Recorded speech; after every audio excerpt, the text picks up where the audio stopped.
Thomas Mayo, welcome to State Line. Thank you, Bella.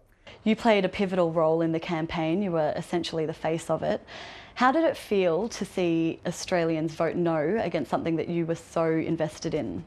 Well, it was a huge disappointment. It was gut-wrenching that we'd done so much work, not just myself, throughout 6 years of my personal part of the campaign, but for decades beforehand, multiple inquiries and reports all recommending the same thing, that to start to close the gap, we need to be in partnership with Aboriginal and Torres Strait Islander people, and you needed the structural reform to be able to do that. 6 months on, how is that result sitting with you now?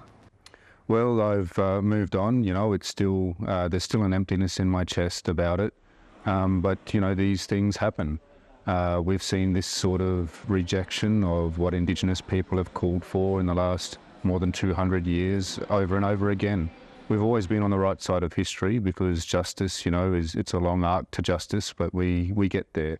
Whilst fronting up the Yes campaign, you were subjected to vitriol yourself, including a full-page cartoon of you in a newspaper that's been condemned as racist.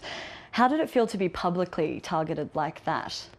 It's something I don't want anyone to ever have to go through. It was a disgusting piece of campaigning by those that led the No campaign, and they doubled down on it when they were challenged on it. And I think we're going to see more of that type of campaigning in the future. And I really hope that, that the government does something about it, and that, this is something that we don't accept as Australians.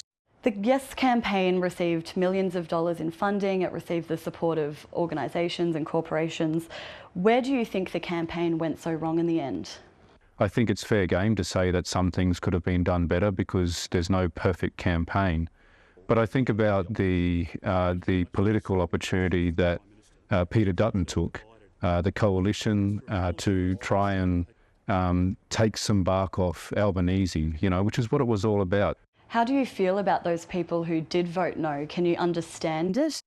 People that voted no, many of them, didn't vote no because they didn't want progress for Aboriginal and Torres Strait Islander people.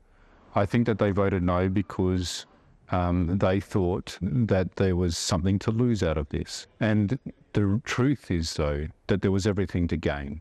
Has the no result made Indigenous Affairs a no-go zone for politicians going forward? That's something I'm really concerned about. Some politicians are trying to use it as an opportunity for regression. And we need to fight against that. We need to take that on because it wouldn't be true that Australians want to go backwards. They want to see progress in Indigenous affairs. They want to see the gap closed. What's the path forward from here? Is it treaty? That was the third thing in the Uluru Statement. I think it continues to be an important conversation.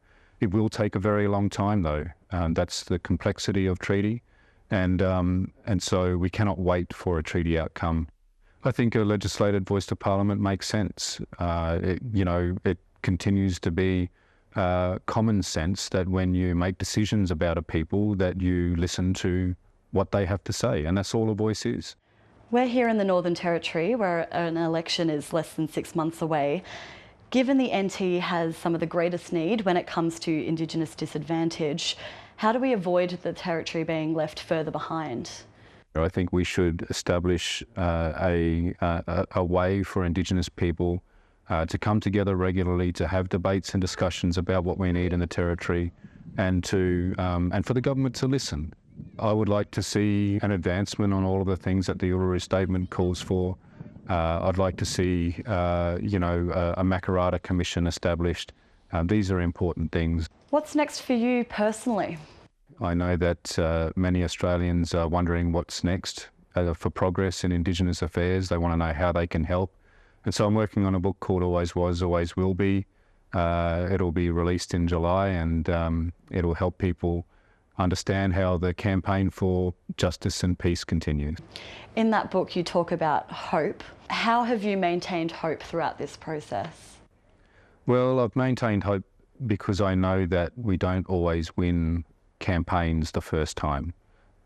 You must fail to learn how you can win. And I think there's a lot of lessons that we can take from last year and from all the other times that we've failed and succeeded in the past. There's still so much work to do, but I have hope that we can do it. But we need to bring all Australians with us, including people that voted no, and so we need to keep talking to them as well.